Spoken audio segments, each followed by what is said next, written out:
ਤੇ try state ਦੀਆਂ ਸਮੁੱਚੀਆਂ ਗੁਰਦੁਆਰਾ ਕਮੇਟੀਆਂ ਵਧਾਈ ਦੀਆਂ ਹੱਕਦਾਰ ਨੇ ਕਿ ਉਹਨਾਂ ਨੇ ਇਸ ਪੈਰੇਡ ਨੂੰ ਨਾ ਸਿਰਫ ਜਾਰੀ ਰੱਖਿਆ, ਇਸ ਦਾ ਮੂੰਹ ਮੁਹਾਂਦਰਾ ਖਾਲਿਸਤਾਨ ਦਾ ਹੈ। ਨਗਾਰਿਆਂ ਤੇ ਜਕਾਰਿਆਂ ਦੇ ਨਾਲ ਇਸ ਪੈਰੇਡ ਦੀ ਸ਼ੁਰੂਆਤ ਹੁੰਦੀ ਹੈ ਤੇ ਇਸ ਦਾ ਕਨਕਲੂਜਨ ਵੀ ਇੱਥੇ ਆ ਕੇ ਖਾਲਿਸਤਾਨ ਜ਼ਿੰਦਾਬਾਦ ਦੀ ਫਿਜ਼ਾ ਦੇ ਵਿੱਚ ਹੁੰਦੇ। ਜਦੋਂ 15 ਅਗਸਤ ਵਾਲੀ ਪੈਰੇਡ ਇੱਥੇ 1984 ਚ ਨਿਕਲੀ ਤੇ ਉਹਨਾਂ ਨੇ ਉਸ ਪੈਰੇਡ ਨੂੰ ਇੰਡੀਆ ਡੇ ਪੈਰੇਡ ਨੂੰ ਉਲਟਾਇਆ, ਉਹਨਾਂ ਦੇ ਫਲੋਟ ਪੁੱਠੇ ਕੀਤੇ ਤੇ ਮੈਸੇਜ ਦਿੱਤਾ ਕਿ ਹੁਣ ਸਾਡਾ ਇਸ ਇੰਡੀਆ ਨਾਲ ਕੋਈ ਸਬੰਧ ਨਹੀਂ ਹੈ, ਅਸੀਂ ਆਪਣਾ ਆਜ਼ਾਦ ਮੁਲਕ ਖਾਲਿਸਤਾਨ ਲਵਾਂਗੇ। ਪਰ ਮੈਂ ਇਹ ਜ਼ਰੂਰ ਕਹਿਣਾ ਚਾਹੁੰਦਾ ਕਿ ਵਰਲਡ ਆਰਡਰ ਬਦਲ ਰਿਹਾ ਹੈ, ਦੁਨੀਆ ਦੇ ਵਿੱਚ ਤਬਦੀਲੀਆਂ ਹੁੰਦੀਆਂ ਨੇ। ਨਵੇਂ ਮੁਲਕ ਉਦੋਂ ਹੀ ਹੋਣ ਚਾਹੁੰਦੇ ਨੇ ਜਦੋਂ ਕਿ ਦੁਨੀਆ ਦੇ ਵਿੱਚ ਕੋਈ ਵੱਡੀ ਤਬਦੀਲੀ ਹੁੰਦੀ ਹੈ। ਇਹ ਗੱਲ ਦੇਖਣ ਵਾਲੀ ਹੈ ਕਿ ਪੁਤਿਨ ਔਰ ਮੋਦੀ ਇਹ ਜੁੜਵੇਂ ਭਰਾਵਾਂ ਵਾਂਗ ਬਿਹੇਵ ਕਰ ਰਹੇ ਨੇ। ਪ੍ਰੈਜ਼ੀਡੈਂਟ ਟਰੰਪ ਉੱਥੇ ਸੀ 2 ਦਿਨ ਦੇ ਦੌਰੇ ਦੇ ਉੱਤੇ ਤੇ ਦਿੱਲੀ ਦੇ ਵਿੱਚ ਮੁਸਲਮਾਨਾਂ ਦੇ ਅਗੇਂਸਟ ਵਾਇਲੈਂਸ ਹੋਈ, 65 ਤੋਂ ਜ਼ਿਆਦਾ ਮੁਸਲਮਾਨ ਮਾਰੇ ਗਏ।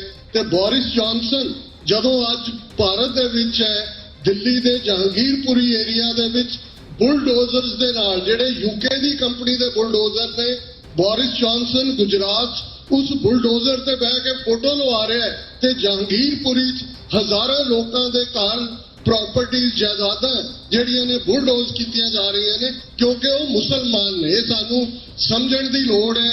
ਜੇ ਦੀਪ ਸਿੱਧੂ ਨੇ ਯਾਦ ਦਹਾਨੀ ਕਰਵਾਈ ਸੀ ਕਿ ਗੱਲ ਫਸਲਾਂ ਦੀ ਨਹੀਂ ਹੈ, ਗੱਲ ਨਸਲਾਂ ਦੀ ਵੀ ਹੈ ਕਿ ਇਹ ਸਾਡੀਆਂ ਮੰਗਾਂ ਨਹੀਂ, ਹੱਕ ਨੇ। ਮੰਗਾਂ ਮੰਗੀਆਂ ਜਾਂਦੀਆਂ ਨੇ, ਹੱਕ ਲੈ ਜਾਂਦੇ ਨੇ। ਫਰੀਦਾ ਬਾਰ ਪਰਾਇਆ ਬੈਸਣਾ ਸਾਈਂ ਮੁਝੇ ਨਾ ਦੇ, ਜੇ ਤੂੰ ਐਵੇਂ ਰੱਖੀ ਜਿਉ ਸਰੀਰੋਂ ਲੈ। ਵਾਹਿਗੁਰੂ ਜੀ ਕਾ ਖਾਲਸਾ, ਵਾਹਿਗੁਰੂ ਜੀ ਕੀ ਫਤਿਹ।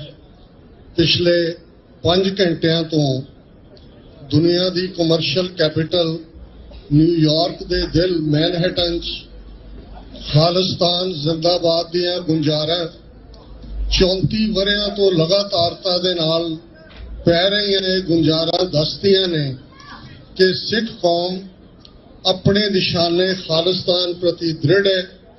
ਗੁਰਦੁਆਰਾ ਰਿਚਮੰਡ ਹਿੱਲ ਕਲਚਰਲ ਸੁਸਾਇਟੀ ਤੇ ਟਰਾਈ ਸਟੇਟ ਦੀਆਂ ਸਮੁੱਚੀਆਂ ਗੁਰਦੁਆਰਾ ਕਮੇਟੀਆਂ ਵਧਾਈ ਦੀਆਂ ਹੱਕਦਾਰ ਨੇ ਕਿ ਉਹਨਾਂ ਨੇ ਇਸ ਪੈਰੇਡ ਨੂੰ ਨਾ ਸਿਰਫ ਜਾਰੀ ਰੱਖਿਆ, ਇਸ ਦਾ ਮੂੰਹ ਮੁਹਾਂਦਰਾ ਖਾਲਿਸਤਾਨ ਦਾ ਹੈ। ਨਗਾਰਿਆਂ ਤੇ ਜਕਾਰਿਆਂ ਦੇ ਨਾਲ ਇਸ ਪੈਰੇਡ ਦੀ ਸ਼ੁਰੂਆਤ ਹੁੰਦੀ ਹੈ ਤੇ ਇਸ ਦਾ ਕਨਕਲੂਜਨ ਵੀ ਇੱਥੇ ਆ ਕੇ ਖਾਲਿਸਤਾਨ ਜ਼ਿੰਦਾਬਾਦ ਦੀ ਫਿਜ਼ਾ ਦੇ ਵਿੱਚ ਹੁੰਦੇ। ਉਹਨਾਂ ਨੌਜਵਾਨਾਂ ਨੂੰ ਵੀ ਯਾਦ ਕਰੀਏ ਜਿਨ੍ਹਾਂ ਨੇ ਜੂਨ 1984 ਦੇ ਹਮਲੇ ਤੋਂ ਫੌਰਨ ਬਾਅਦ ਜਦੋਂ 15 ਅਗਸਤ ਵਾਲੀ ਪੈਰੇਡ ਇੱਥੇ 1984 ਚ ਨਿਕਲੀ ਤੇ ਉਹਨਾਂ ਨੇ ਉਸ ਪੈਰੇਡ ਨੂੰ ਇੰਡੀਆ ਡੇ ਪੈਰੇਡ ਨੂੰ ਉਲਟਾਇਆ, ਉਹਨਾਂ ਦੇ ਫਲੋਟ ਪੁੱਠੇ ਕੀਤੇ ਤੇ ਮੈਸੇਜ ਦਿੱਤਾ ਕਿ ਹੁਣ ਸਾਡਾ ਇਸ ਇੰਡੀਆ ਨਾਲ ਕੋਈ ਸਬੰਧ ਨਹੀਂ ਹੈ, ਅਸੀਂ ਆਪਣਾ ਆਜ਼ਾਦ ਮੁਲਕ ਖਾਲਿਸਤਾਨ ਲਵਾਂਗੇ। ਤੇ ਇਸ ਪੈਰੇਡ ਦੀ ਸ਼ੁਰੂਆਤ ਹੀ ਉਹਨਾਂ ਨੌਜਵਾਨਾਂ ਦੀ ਕੁਰਬਾਨੀ, ਉਹਨਾਂ ਚੋਂ ਕੁਝ ਨੇ ਸਫ਼ਰ ਕੀਤਾ। ਡਾਕਟਰ ਵਿਰਕ ਵਾਪਸ ਯੂਕੇ ਐਕਸਟ੍ਰਾਡਾਈਟ ਕੀਤੇ ਗਏ।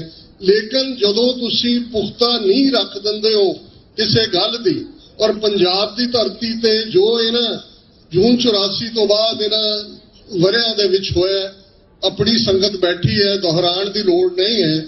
ਪਰ ਮੈਂ ਇਹ ਜ਼ਰੂਰ ਕਹਿਣਾ ਚਾਹੁੰਦਾ ਕਿ ਵਰਲਡ ਆਰਡਰ ਬਦਲ ਰਿਹਾ ਹੈ, ਦੁਨੀਆ ਦੇ ਵਿੱਚ ਤਬਦੀਲੀਆਂ ਹੁੰਦੀਆਂ ਨੇ। ਨਵੇਂ ਮੁਲਕ ਉਦੋਂ ਹੀ ਹੋਣ ਚਾਹੁੰਦੇ ਨੇ ਜਦੋਂ ਕਿ ਦੁਨੀਆ ਦੇ ਵਿੱਚ ਕੋਈ ਵੱਡੀ ਤਬਦੀਲੀ ਹੁੰਦੀ ਹੈ। ਪਹਿਲਾ ਵਰਲਡ ਵਾਰ ਮੁੱਕਿਆ, ਓਟੋਮਨ ਐਮਪਾਇਰ ਡਿਸਇੰਟੀਗ੍ਰੇਟ ਹੋਇਆ, ਸਾਰਾ ਮਿਡਲ ਈਸਟ 600 ਸਾਲ ਤੋਂ ਓਟੋਮਨ ਐਮਪਾਇਰ ਦੇ ਥੱਲੇ ਸੀ। ਉਸ ਚੋਂ ਨਵੇਂ ਮੁਲਕ ਸਾਊਦੀ ਅਰੇਬੀਆ, ਜਾਰਡਨ ਔਰ ਇਰਾਕ, ਇਹ ਸਾਰੇ ਉਦੋਂ ਕ੍ਰੀਏਟ ਹੋਏ। ਦੂਸਰਾ ਸੰਸਾਰ ਯੁੱਧ 1945 ਦੇ ਵਿੱਚ ਮੁੱਕਿਆ। ਸਾਰੀਆਂ ਯੂਰਪੀਅਨ ਪਾਵਰਸ ਨੇ, ਬ੍ਰਿਟਿਸ਼, ਫ੍ਰੈਂਚ, ਨਾਰਵੀਜੀਅਨ, ਸਪੈਨਿਸ਼, ਪੋਰਤੁਗੀਜ਼, ਇਹਨਾਂ ਨੇ ਸਾਰੀ ਦੁਨੀਆ ਕੋਲੋਨਾਈਜ਼ ਕੀਤੀ ਹੋਈ ਸੀ। ਇਹਨਾਂ ਕੋਲੋਨੀਅਲ ਪਾਵਰਸ ਨੂੰ ਲੱਗਾ ਕਿ ਹੁਣ ਅਸੀਂ ਦੁਨੀਆ ਨੂੰ ਆਪਣੇ ਥੱਲੇ ਨਹੀਂ ਰੱਖ ਸਕਦੇ।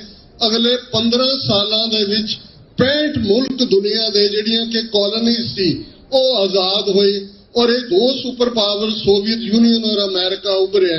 बहुत चंगी गल है कि यूक्रेन की बीबी नूं असीं ऑनर किया इस स्टेज तो।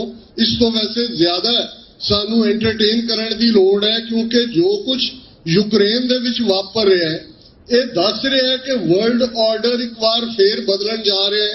ये नवी मैप मेकिंग जिस साउथ एशिया चो खालिस्तान भी निकलेगा, ये दस रहा है कि यूनाइटेड नेशंस के 193 देश बेबस ने। रशिया ने उस मैंबर देश यूक्रेन जिहड़ा यूएन का मैंबर है, एक पावरफुल वड्डी टैरीटरी वाला मुल्क है, उसकी सॉवरनिटी टैरीटोरीयल इंटैग्रिटी नूं वायोलेट करदे अटैक किया। लगभग 2 महीने हो गए ने। वो जिवें कोई शिकारी मर्जी नाल एक तो बाद एक परिंदे का शिकार करदा है, इवें रशिया वो कीव राजधानी होए, वो ओडेसा होए, वो खारखेव होए, उत्थे की वापर रहा ये याद दहानी करवा रहा है। और इस गल का ध्यान रहे कि जे सैकंड वर्ल्ड वॉर तो पहले स्टालिन ते हिटलर इको पेज ते सन, ते अज पुतिन ते मोदी इको पेज ते ने। इंडिया ने United Nations general assembly, United Nations security council, United Nations human right council Vienna रूस नूं एग्रेसर कहने तो ना कर दी। और अज जदों असीं गल भी कर रहे जिहड़े मीडिया नाल जुड़े हुए ने, यूके का प्राइम मिनिस्टर बोरिस जॉनसन 2 दिन के दौरे के उत्ते भारत गया सी। उन्होंने साबरमती लिजाया गया, गांधी का चरखा कताया गया। और कल जदों इंडिया की एक्सटर्नल अफेयर्स मिनिस्ट्री ने ब्रीफिंग की, उन्होंने कहा जी असी यूके के प्राइम मिनिस्टर को कहा कि जेडे खालिस्तानी एक्टिविस्ट ने विद इन यूके उन्होंने एक्टिविटीज बंद की जान। और उन्होंने भी कहा जी I am very sensitive towards that. ये गल देखने वाली है कि पुतिन और मोदी ये जुड़वे भरावां वांग बिहेव कर रहे हैं। भारत दे विच जदों प्रेजिडेंट ट्रंप उत्थे सी 2 दिन के दौरे के उत्ते, ते दिल्ली दे विच मुसलमानों के अगेंस्ट वायलेंस हुई, 65 तो ज्यादा मुसलमान मारे गए। ते बोरिस जॉनसन जदों अज भारत दे विच है, दिल्ली के जहांगीरपुरी एरिया दे विच बुलडोजर्स दे नाल, जिहड़े यूके की कंपनी के बुलडोजर ने, बोरिस जॉनसन गुजरात उस बुलडोजर ते बह के फोटो लवा रहा है। ते जहांगीरपुरी हजारों लोगों के घर प्रॉपर्टीज जायदादां जिहड़ियां ने बुलडोज कीतियां जा रही ने, क्योंकि वो मुसलमान ने। सानू समझण दी लोड़ है। साडा अपना 35 मिलियन सिख कौम यकजदी दे नाल खलोती है खालिस्तान दे नाल, पर सानू देखना होएगा अल्टीमेटली जिहड़ियां ग्लोबल सिचुएशनस हुंदियां ने उन्हां चों नवे मुल्क क्रिएट हुंदे ने। अज साउथ एशिया दे विच सिख कौम तीसरी कौम के तौर पर उभर के सामने आई है। करतारपुर कॉरीडोर का खुलना कोई छोटी गल नहीं है। उत्थे करतारपुर की सरजमीन ते खलो के यूनाइटेड नेशंस का सैकटरी जनरल मिस्टर एंटोनियो ये कहता है कि this is corridor of love. असी वो बफर जोन है, एक पासे इंडिया, पाकिस्तान, चाइना, तीनों ही न्यूक्लीयर पावर्ड कंट्रीज ने। तीनों ही कंट्रीज एक दूसरे के नाल वॉर ते जा चुकियां ने। सिख कौम एक पीस लविंग भी है। असी एक नेशन है। महज साडा काम लंगर लाण तक महदूद नहीं है, महज असी ह्यूमैनिटेरियन एड तक नहीं है। हम राखत पातशाही दावा जा इत को जा अगलो पावा। जे दीप सिद्धू ने याद दहानी करवाई सी कि गल फसलों की नहीं है, गल नस्लों की भी है। ते यही गल जदों 20वीं सदी के महान सिख संत जरनैल सिंह जी खालसा पिंडरा वालियां ने यह याद दहानी करवाई सी कि ये साडियां मंगां नहीं हक ने। मंगां मंगियां जांदियां ने, हक ले जांदे ने। असी मिल के वी एग्री टू डिसएग्री। ये जिवें अज तुसीं सब ने इकट्ठ का सबूत दिता है। हर कोई आपो अपने ढंग नाल पंथ की सेवा च लगा हुआ है। खालिस्तान साडी अल्टीमेट मंजिल है, खालिस्तान साडा अल्टीमेट गोल है। और इस गल की समझ आ जानी चाहिए है कि खालिस्तान की कायमी तो बिना भारत के नक्शे विच सिखां दा कोई मसला कदे हल नहीं होना। ये गल अज समझ आ जाए या होर खवारी तो बाद समझ आए। ये मैं समझदा सिर्फ रवायत नहीं, साडा रिजॉल्व हुंदा है ਜਦੋਂ ਅਸੀਂ ਖਾਲਿਸਤਾਨ ਜ਼ਿੰਦਾਬਾਦ ਕਹਿੰਦੇ ਹਾਂ, ਇਹ ਮਹਿਜ਼ ਕੁਝ ਲੋਕਾਂ ਨੂੰ ਲੱਗਦਾ ਹੈ ਕਿ ਜੀ ਨਾਰਿਆਂ ਨਾਲ ਥੋੜੀ ਖਾਲਿਸਤਾਨ ਬਣਨੇ। ਦੁਸ਼ਮਣ ਨੂੰ ਪੁੱਛ ਕੇ ਦੇਖੋ ਕਿ ਉਹ ਕਿਉਂ ਕੈਨੇਡਾ ਦੀ ਸਰਕਾਰ ਅੱਗੇ ਪ੍ਰੋਟੈਸਟ ਕਰਦੇ ਨੇ, ਯੂਕੇ ਦੀ ਸਰਕਾਰ ਅੱਗੇ ਕਰਦੇ ਨੇ ਕਿ ਫਲੋਟਸ ਤੋਂ ਸ਼ਹੀਦਾਂ ਦੀਆਂ ਫੋਟੋਆਂ ਲਾਓ। ਇਹ ਬਹੁਤ ਚੰਗੀ ਗੱਲ ਹੈ ਕਿ ਅੱਜ ਦੀ ਪੈਰੇਡ ਸਾਡੇ ਸਿਆਸੀ ਬੰਦੀ ਸਿੰਘਾਂ ਦੀ ਰਿਹਾਈ ਨੂੰ ਸਮਰਪਿਤ ਹੈ।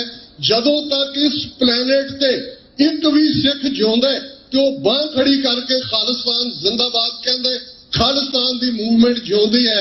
ਆਓ ਉਸ ਢੱਠੇ ਅਕਾਲ ਤਖਤ ਵੱਲ ਆਪਣੀ ਨਿਗਾਹ ਲਿਆਈਏ ਔਰ 5 ਬੁਲੰਦ ਨਾਰੇ। ਅਕਾਲ ਤਖਤ ਸਿੱਖਾਂ ਦੇ ਮੀਰੀ ਪੀਰੀ ਦੀ ਐਸਪੀਰੇਸ਼ਨ ਹੈ। ਦਿੱਲੀ ਤਖਤ ਤੋਂ 2 ਫੁੱਟ ਉੱਚਾ ਤਖਤ ਇਹ ਯਾਦ ਦਹਾਨੀ ਕਰਵਾਉਂਦਾ ਹੈ कि भारी पुजान के भूप भली विद न्यावत शीस न जात बिचारे, एते बहे तो कहां बहे भूपत, अंत को नांगे ही पाए पधारे। ये सब तबाह होए ने।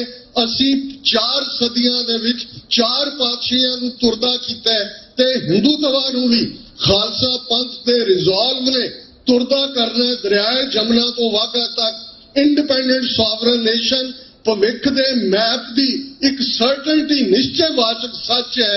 5 बुलंद नारे। अकाल तखत तो आई आवाज, अकाल तखत तो आई आवाज, अकाल तखत तो आई आवाज, अकाल तखत तो आई आवाज, अकाल तखत तो आई आवाज। वाहिगुरु जी का खालसा, वाहिगुरु जी की फतेह।